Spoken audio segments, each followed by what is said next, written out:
Mindfall Chapter 1. The Awakening. The rain pounded against the windshield like a relentless percussion, each drop a tiny hammer striking glass. Kael Soren gripped the steering wheel, his knuckles white as he navigated the deserted city streets. The glow of the streetlights was smeared by the rain, their fractured reflections stretching across the slick asphalt.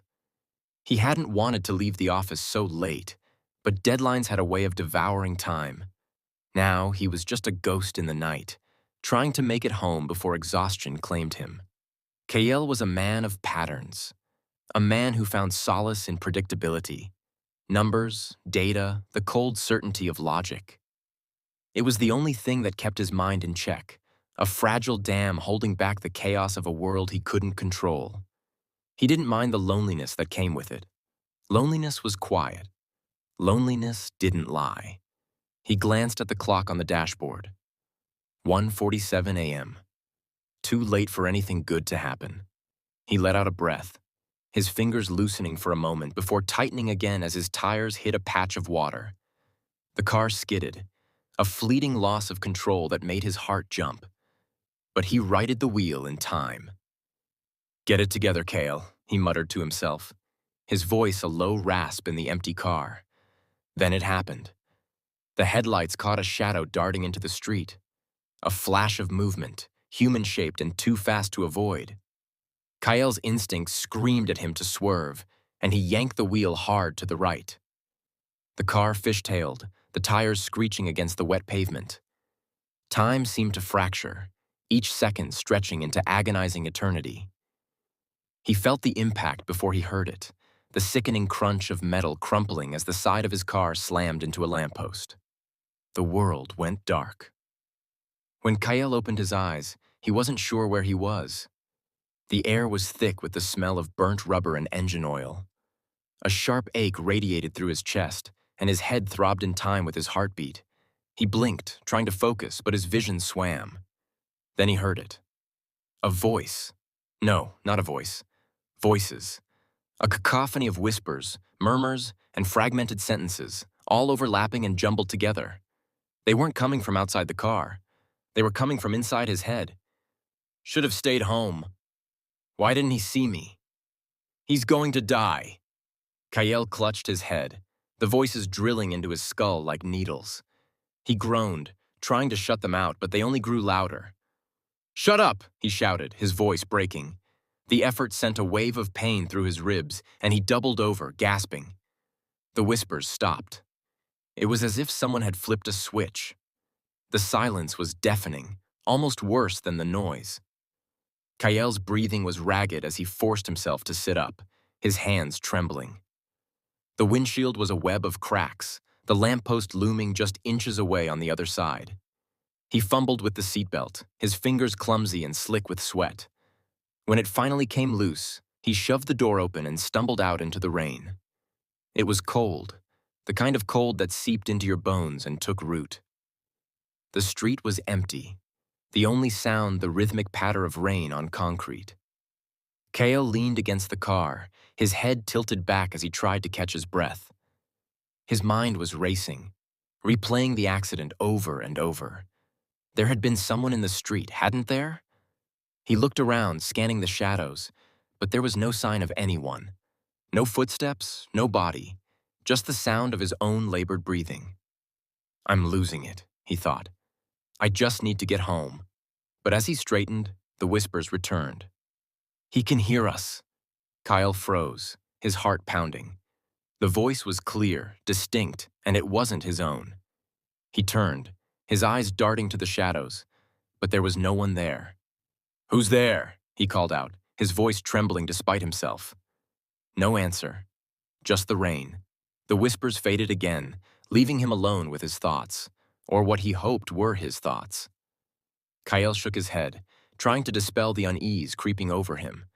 His head was still throbbing, the dull ache spreading behind his eyes. He climbed back into the car, his movements slow and deliberate. The engine sputtered to life on the third try, and he pulled back onto the road, his grip on the wheel tighter than ever. The rain had eased into a drizzle, the city's lights shimmering like distant stars. But Kael couldn't shake the feeling that something was wrong. The voices, they hadn't been a hallucination. They had been real. He felt it in his gut, that primal instinct that told him when something was off.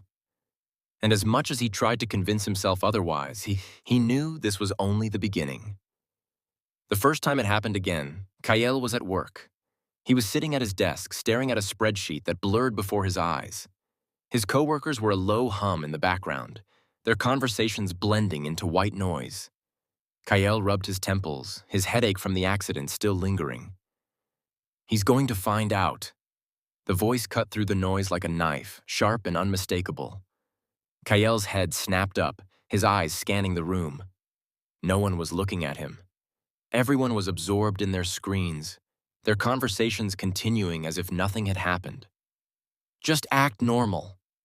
There it was again. Kael's gaze landed on Mark, a junior analyst sitting 2 desks away. Mark was fidgeting, his fingers drumming nervously against the edge of his desk. Kael focused on him, and the whispers grew louder.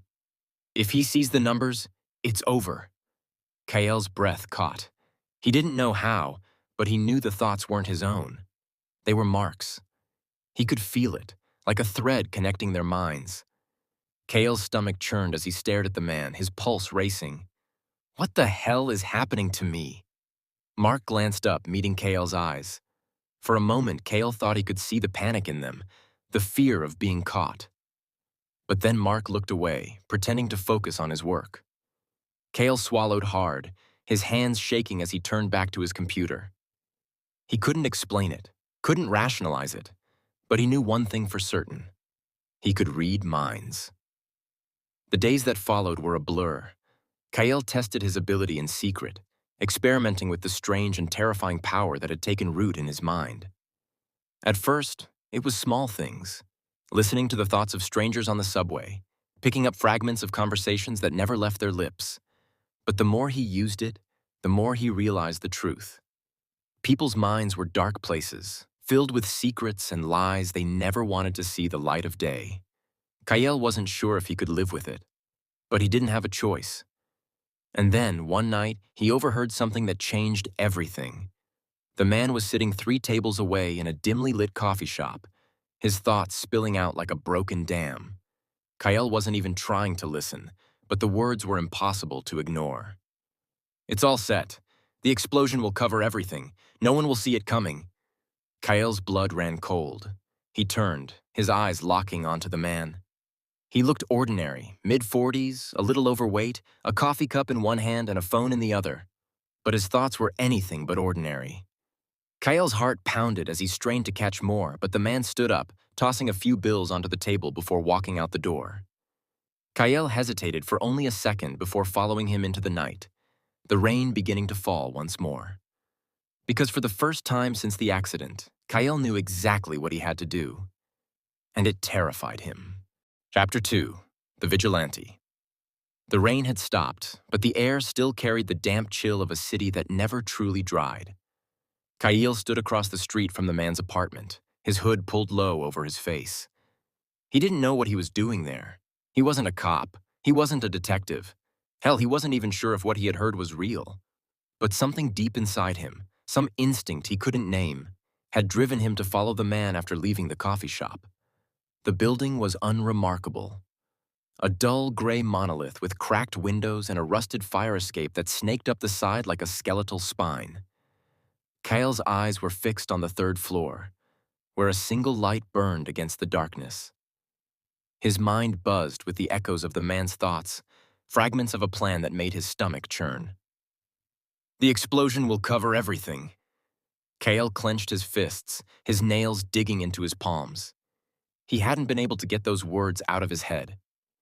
They played on a loop, his mind conjuring images of fire and chaos, of innocent lives snuffed out in an instant. He didn't know who the man was or what he was planning, but he knew one thing. He couldn't ignore it. Kael hadn't always been this way. Once, he had believed in the system, in the idea that the world was governed by rules and that those rules would protect people like him. But the world had proven him wrong time and time again. The memory of his parents' deaths was a scar that never truly healed, a reminder that chaos could strike without warning. Kael had spent his life trying to make sense of it, clinging to logic and reason as a shield against the darkness. But now, standing there in the shadows, he realized that logic wasn't enough. He had to act. Kael crossed the street, his footsteps silent on the wet pavement. He slipped into the building's lobby, the stench of mildew and stale cigarette smoke assaulting his senses. The elevator was out of order, its doors hanging slightly ajar, so he took the stairs, his heart pounding with every step. By the time he reached the third floor, his breath was shallow and his palms were slick with sweat. The hallway was dimly lit, the flickering fluorescent bulbs casting distorted shadows on the peeling wallpaper. Kael moved cautiously, his eyes scanning for any sign of movement. When he reached the man's door, 3C, he hesitated. What was he going to do? Knock? Break it down? He didn't have a plan, and that terrified him. But then he heard it. "Everything's ready. Just need to plant it and get out." Kael's breath hitched. The voice was clear, as if the man were whispering directly into his ear. Kael pressed his hand against the door, his mind straining to pick up more. "They'll never see it coming. By the time they figure it out, it'll be too late." Kael's stomach turned. The man wasn't just planning something dangerous. He was planning something catastrophic. Kael could hear the certainty in his thoughts, the cold, calculated way he was preparing for whatever came next. He had to stop him. But how? Kael's fingers brushed against the doorknob, and to his surprise, it turned. The door wasn't locked. He pushed it open slowly, the hinges creaking in protest. The apartment was as unremarkable as the building itself. Faded furniture, a stained rug, and a coffee table cluttered with empty takeout containers. But the man wasn't in the living room. Kael could hear him in the next room, his thoughts a low hum that grew louder as Kael stepped inside. "Gotta be careful. One mistake and it's all over." Kael moved toward the door at the end of the hall, his pulse racing. He didn't know what he was going to find, but he couldn't turn back now. He pushed the door open, and there he was, the man from the coffee shop, hunched over a desk covered in blueprints and wiring. Kael's breath caught. He didn't need to be an expert to recognize what he was looking at. The wires, the timer, the blocks of what could only be explosives. It was a bomb. A real one. And the man was assembling it with the meticulous precision of someone who had done this before. Kael's instincts screamed at him to run, to call the police and let them handle it. But another part of him, the part that had driven him to follow the man in the first place, refused to back down. "You're not going to do it," Kael said, his voice steady despite the adrenaline coursing through him. The man froze, his hands hovering over the bomb. He turned slowly, his eyes narrowing as he took in Kael's presence. For a moment, neither of them spoke. Then the man smiled, a cold, humorless smile that sent a shiver down Kael's spine. "And who the hell are you?" the man asked, his voice low and gravelly. Kael didn't answer. Instead, he focused on the man's thoughts, trying to piece together his intentions. The flood of information was overwhelming. Images of crowded streets, the sound of sirens, the flash of fire and smoke. Kael's head throbbed as he struggled to make sense of it all. "You don't want to do this," Kael said, his voice firm. "Whatever you think this is going to accomplish, it's not worth it." The man laughed, a harsh, bitter sound. "You don't know anything about me." Kael stepped closer, his eyes locked on the man's. "I know enough. I know you think this is the only way to make them pay, but it's not. You're just going to hurt innocent people. People who have nothing to do with whatever you've been through." The man's expression faltered just for a moment. But then his jaw tightened, and he shook his head. "You don't understand. They deserve this. They deserve everything that's coming to them." Kael could feel the man's anger, his hatred burning like a fire that threatened to consume him. It was almost too much to bear, but Kael didn't back down. He took another step forward, his voice softening. "You're better than this," Kael said. "You don't have to let your anger control you. You can stop this before it's too late." For a moment, Kael thought he had gotten through to him. The man's shoulders sagged, and his grip on the wires loosened. But then his thoughts shifted, and Kael felt a surge of panic. "He's trying to stop me. I can't let him." The man lunged, his hands reaching for Kael's throat. Kael stumbled backward, his back hitting the wall as the man's weight pinned him down. Kael gasped for air, his vision blurring as the man's grip tightened. But then it happened again. The voices flooded Kael's mind, not just the man's, but his own thoughts, his own memories. It was like a tidal wave crashing over him and dragging him under. He could feel the man's rage, his fear, his desperation. And in that moment, Kael understood. He didn't just know what the man was planning. He knew why. Kael's hand shot up, his fingers pressing against the man's temple. The man froze, his body trembling as Kael's power surged through him. Kael wasn't just reading his mind. He was in it, pulling at the threads of his thoughts and unraveling them one by one. The man collapsed, unconscious, and Kael fell to the floor beside him, gasping for breath. His head throbbed, his vision spinning, but he forced himself to stand. He grabbed his phone, dialing 911 with shaking hands. "There's a bomb," he said, his voice barely above a whisper. "Third floor, apartment 3C. You need to get here now." Kael hung up before they could ask questions. He glanced at the man, still unconscious on the floor, and then at the bomb on the desk. He didn't know what would happen next, but one thing was certain. This was just the beginning. Chapter 3. The Web of Deceit. Kael Soren had always believed the world operated on logic, on order. Every action had a reaction. Every problem had a solution. But now, as he sat in the darkness of his apartment, his hands trembling and his mind racing, he realized how wrong he had been. The man from the apartment, Daniel Riker, was in police custody. The bomb had been dismantled. On the surface, it seemed like the crisis had been averted. But Kael couldn't shake the feeling that Riker wasn't the end of the story. He was a piece of something much larger, a cog in a machine Kael could barely comprehend. The whispers in Riker's mind had been fragmented, chaotic, but there had been enough to paint a picture. He wasn't acting alone. There were others, powerful people who had given him the tools and the orders to carry out the attack. And they weren't just planning one bombing. This was a coordinated effort, a chain reaction designed to cripple the city and leave its people paralyzed with fear. Kael leaned forward, his head in his hands. The weight of what he had uncovered was suffocating. He wasn't a hero. He wasn't trained for this. He was just a man who had stumbled into something far beyond his control. But he couldn't ignore it. Not now. The voices wouldn't let him. Kael's first lead came from Riker's phone. He had managed to lift it from the apartment before the police arrived, his hands shaking as he tucked it into his pocket. Now, as he scrolled through the messages and emails, he felt a growing sense of unease. The messages were cryptic, written in code that Kael couldn't decipher.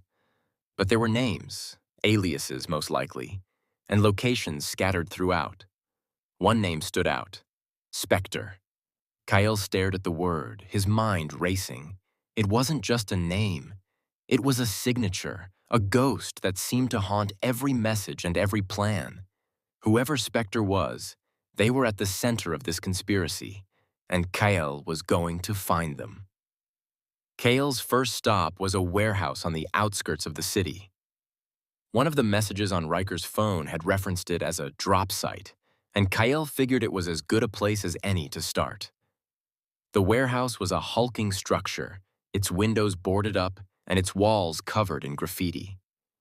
Kael parked his car a block away and approached on foot, keeping to the shadows. The area was eerily quiet, the kind of silence that made his skin crawl. As he reached the building, he noticed a faint glow coming from one of the windows. He crept closer, his heart pounding in his chest. Peering inside, he saw two men standing near a table, their faces illuminated by the dim light of a laptop. "Shipment's coming in tomorrow," one of them said, his voice low. "We need to be ready." The other man nodded, his fingers tapping against the table. "Specter doesn't tolerate mistakes. We can't screw this up." Kael's breath caught. They were talking about Specter.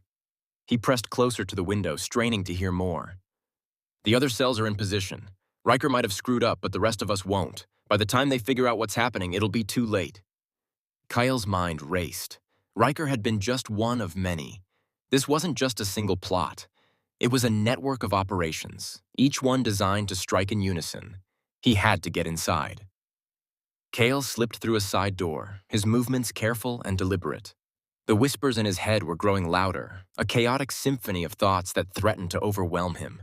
He focused on the two men, narrowing his mind until their thoughts came into sharp focus. "Can't believe we're doing this. Feels wrong." Kael hesitated. The first man's thoughts were tinged with doubt, a flicker of hesitation that gave Kael a faint glimmer of hope. "Doesn't matter how you feel. Specter gives the orders, and we follow them." The second man's thoughts were cold, methodical.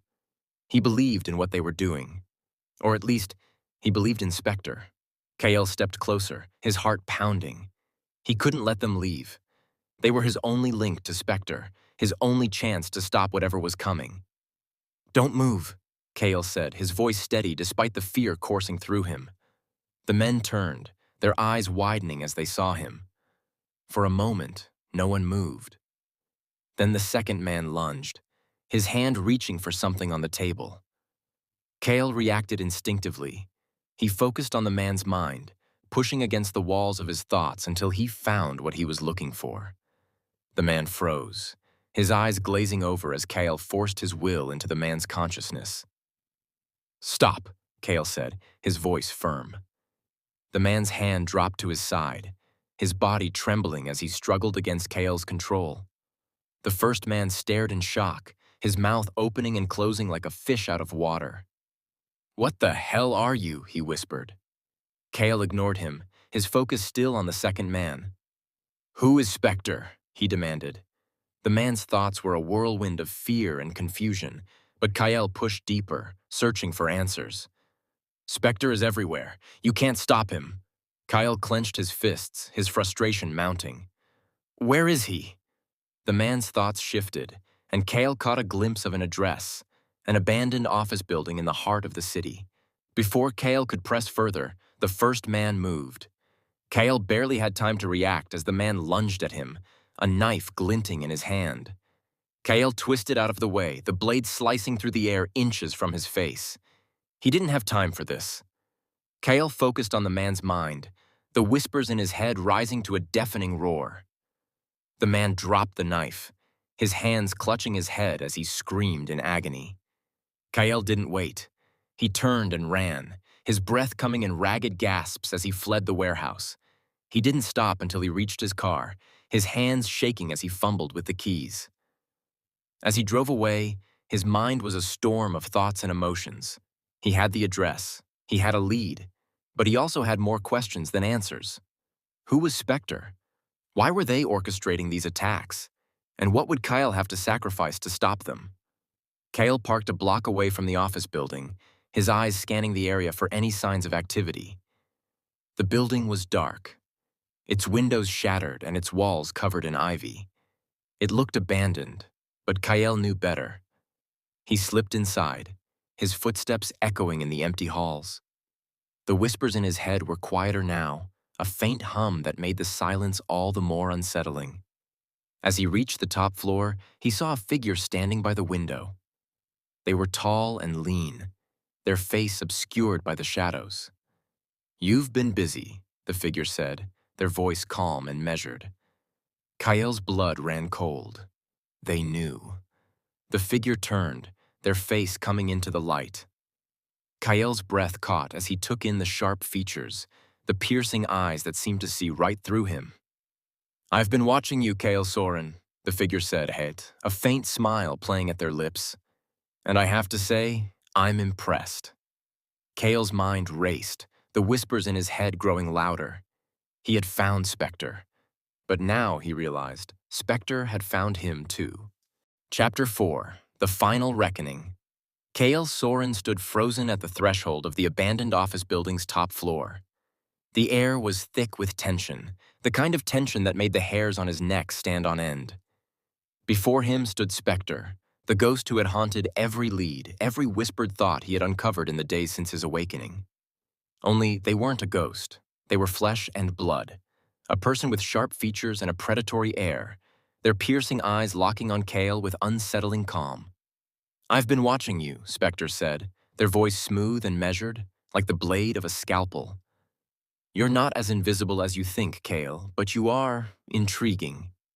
Kael's mind was a storm of chaos. He could hear Specter's thoughts, disjointed flashes of calculation and curiosity. Unlike the others he'd encountered, Specter's mind wasn't a chaotic stream of noise. It was a fortress, meticulously organized, their thoughts guarded behind layers of walls that Kael couldn't easily penetrate. Every time he tried to press deeper, he felt resistance, like a door slamming shut in his face. "Why are you doing this?" Kael demanded, his voice steadier than he felt. "All these attacks, all this destruction. What's the point? What do you gain from it?" Specter tilted their head, a faint smile tugging at the corners of their lips. "You think this is about gain? About profit or power? No, Kael, this is about balance, about making the world see what it's become." Kael's jaw tightened. "You're killing innocent people. That's not balance, that's chaos." Specter took a step closer, their movements deliberate and unhurried. "Chaos is a ladder, Kael. It forces people to climb or fall, to evolve or perish. The world has grown stagnant, complacent. It needs a push, a reminder that nothing is permanent. Not safety, not peace, not even life." Kael's fists clenched at his sides. He could feel the whispers in his head growing louder, the voices of the people Specter had manipulated, the lives they had destroyed. It was overwhelming, a tidal wave of pain and fear that threatened to drown him. But he held on, focusing on the one thing that mattered: stopping Specter. "You're insane," Kael said, his voice low, "and I'm going to stop you." Specter's smile widened, a glint of amusement in their eyes. "You're welcome to try." Kael barely had time to react as Specter lunged, their movements faster than he'd anticipated. He dodged to the side, the edge of Specter's blade slicing through the air where he'd stood moments before. Kael stumbled backward, his heart pounding as he tried to regain his footing. But Specter didn't let up. They moved like a predator, each strike precise and calculated. Kael ducked and weaved, his mind racing as he tried to anticipate their next move. He could sense their thoughts, but only fragments, flashes of intent that came too late to be useful. "You're not used to fighting, are you?" Specter said, their voice calm even as they attacked. "You've spent your life in the shadows, hiding behind screens and numbers. But now, you're in my world." Kael gritted his teeth, his frustration mounting. He couldn't match Specter physically, he knew that. But he didn't need to. He had something they didn't, something they couldn't defend against. He focused on Specter's mind, pushing harder against the walls that guarded their thoughts. It was like trying to force his way through a steel door, but he didn't stop. He couldn't stop. He needed to find their weakness, their plan, anything he could use to turn the tide. Specter faltered, their movements slowing for a fraction of a second. It was all Kael needed. He lashed out, his fist connecting with Specter's jaw. The impact sent them staggering back, a look of surprise flashing across their face. "You're stronger than I thought," Specter said, wiping a trickle of blood from their lip. "But strength won't save you." Kael didn't respond. He was too focused on the flood of thoughts he'd broken into. They came in fragments, disjointed and chaotic, but they painted a picture that made his blood run cold. Explosives. A coordinated attack. Multiple cities. The bomb Kael had stopped was just the beginning. The true plan was far more devastating. "The detonators are already in place." Kael's heart sank. He didn't have time to fight Specter. He needed to stop the attacks. "I don't need to beat you," Kael said, his voice steady despite the fear clawing at his chest. "I just need to know where the detonators are." Specter's eyes narrowed. "You're clever, Kael, but you're not clever enough." Kael focused all his energy on Specter's mind, pushing deeper and deeper until he found the thread he was looking for. It was buried beneath layers of decoys and defenses, but it was there. A map of the city, marked with the locations of the detonators. Specter's expression darkened. "Get out of my head." Kael ignored them, his focus unshakable. He pulled at the thread, unraveling the plan piece by piece. He saw the locations, the timers, the people involved. It was a massive operation, one that had taken months, maybe years to plan. But now, Kael had the information he needed to stop it. Specter lunged again, this time with a look of desperation in their eyes. Kael dodged, narrowly avoiding the blade as it grazed his shoulder. Pain flared, but he didn't let it distract him. He had what he needed. Now he just had to get out alive. Kael ran. He didn't look back as he fled the building, his breath coming in ragged gasps. He could hear Specter shouting behind him, but their words were drowned out by the pounding of his own heartbeat. He burst onto the street, his mind racing as he pulled out his phone. He called Detective Lila Harper. "You were right about me," Kael said, his voice shaking, "but I need your help." The next 12 hours were a blur. Kael worked with Harper, feeding her the information he had pulled from Specter's mind. She didn't fully trust him, how could she? But she couldn't deny that his intel was accurate. Together, they coordinated with law enforcement and bomb squads across the city, dismantling the detonators one by one. It wasn't easy. Every move they made felt like a race against the clock, each second bringing them closer to disaster. But Kael didn't stop. He couldn't. He pushed his powers to their limit, reading the minds of suspects and witnesses, piecing together the fragments of Specter's plan. By the time the final detonator was disarmed, Kael could barely stand. His head throbbed, his vision blurred, but he didn't care.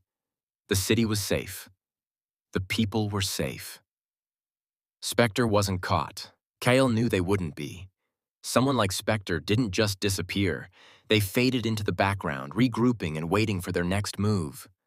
But Specter had made one mistake. They had underestimated Kael. And now, Kael was ready for them. As Kael stood on the rooftop of his apartment building, the city stretching out before him, he felt a strange sense of clarity. He didn't ask for this power. He didn't want it, but it was his. And he would use it to protect the people who couldn't protect themselves, even if it meant losing himself in the process. Far below, in the shadows of an alley, a figure watched him. Specter's lips curled into a faint smile as they turned and disappeared into the night. Until next time, Kael. The game wasn't over. It was just beginning.